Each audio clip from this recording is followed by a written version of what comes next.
日本では戦後からいろいろな観光開発とかが進みまして、山が切り開かれたりという時代背景があります。でそういった中でやっぱり山の中で住んでる動物たちが住処がだんだんなくなってきて、人の住むエリアとかに出没したりして、でそれによって人とのトラブルになって問題になるということが結構起こってた時代がありました。でここの猿たちもやはりその人里の方のエリアに出て人とのトラブルを抱えたりっていうこともあった猿たちで、その当時いろいろ問題だったんですけれども、猿たちが人里に出ないように山の中で昔ながらの生活を続けられるように、それを皆さんでね観光していただいて観光資源として役立てられないかということで、ここを建てた方が猿たちの保護と観光のためという目的があってこの公園を設立したのが始まりです。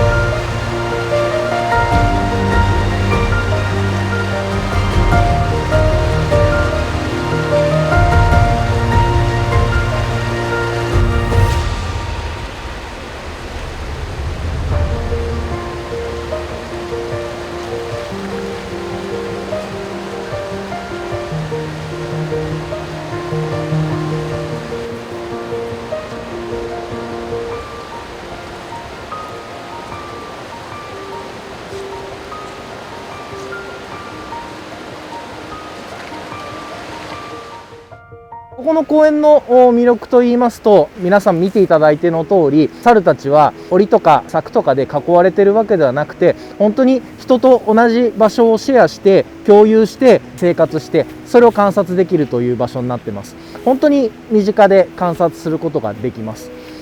で猿たちからはね何もしてきませんので、安心して安全に観察することができます。かといって猿たちは私たちをその友達だとか飼われてるとかね、そんな風には思ってませんから、あくまで同じ場所をシェアしている者同士というふうに思っていただければと思います。なので触ったりとか近づきすぎたりすると猿たちは怒って反撃してきますんで、なるべく離れて静かに観察していただければと思います。で一番気をつけていただきたいのは餌ですね。餌をあげると猿たちは人に対して人は食べ物を持ってるものだと思って襲うようになります。なので餌は絶対にあげないでくださいというふうにしてお願いしております。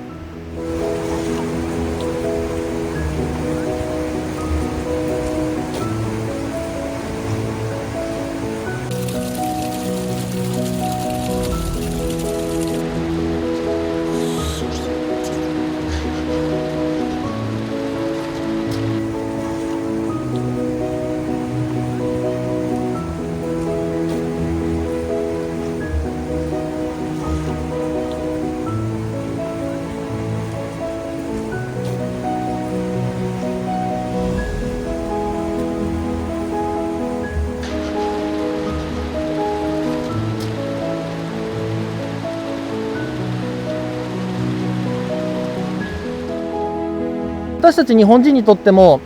ニホンザルというのは非常に身近な存在なんですけども、意外と知らないことって多いものです。で例えば一般的に日本人でもニホンザルというイメージする猿を絵に描いたりするとだいたい尻尾長かったりするんですよね。でところがニホンザルって尻尾が短いんです。猿っていうのは本来暖かい地域の生き物で、ニホンザルが一番寒いところ北限にね住む猿になるんですけども、そういった動物たちの特徴で南に行けば行くほど尻尾が長くて北に行けば行くほど尻尾短くなるんですよね。これある法則なんですけども、尻尾が長いことによって暖かい地域ではそこから熱が逃げるから便利。逆に寒い地域だとそれが凍傷のリスクになりますんで短くなっちゃうんですよね。だからニホンザルってこう世界的な常識で見ると本来の猿と常識が外れた生き物だったりするんですよね。でところが私たち日本人も世界的な猿の絵をなんとなくイメージしちゃってて、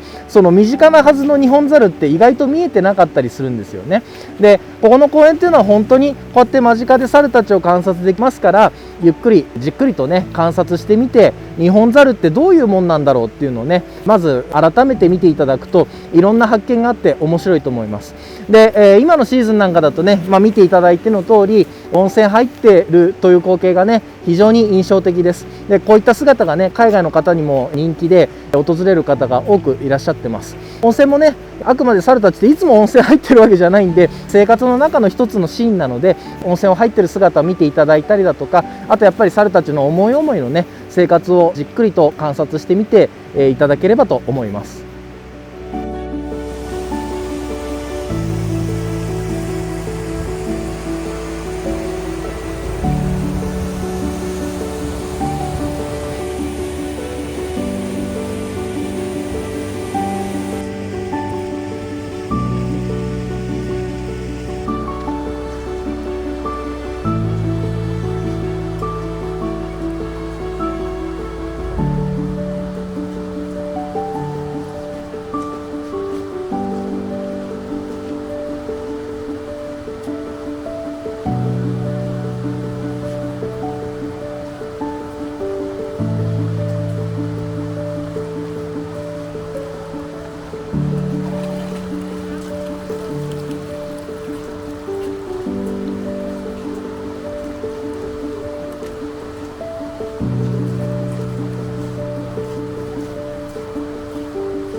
ここの猿たちは、今も昔もなんですけれども山で生活してる猿たちになります。だから朝私たちが餌付けすることによってそれを目的として山からこの公園に来てくれますんで、朝公園に来てくれて夕方山へ帰る、そういう生活を続けてます。で猿たち、ニホンザルたちというのは住処を持たない動物なので、その日によって寝場所というのを変えるんですけども、こういうところでは寝ないのが常になってますんで、夕方になると山の適当な場所を選んでその場所で寝るというような感じです。でそういった猿たちがねここにのみいつもいるわけではないので、例えば猿たちが朝遅刻するとか夕方早く帰ってしまうとか早退とかね、そういうことが起こりうることがありますので、事前にね SNS などでも発信してますけれども、猿たちのいる状況なんかもね気にしながら来園していただければと思います。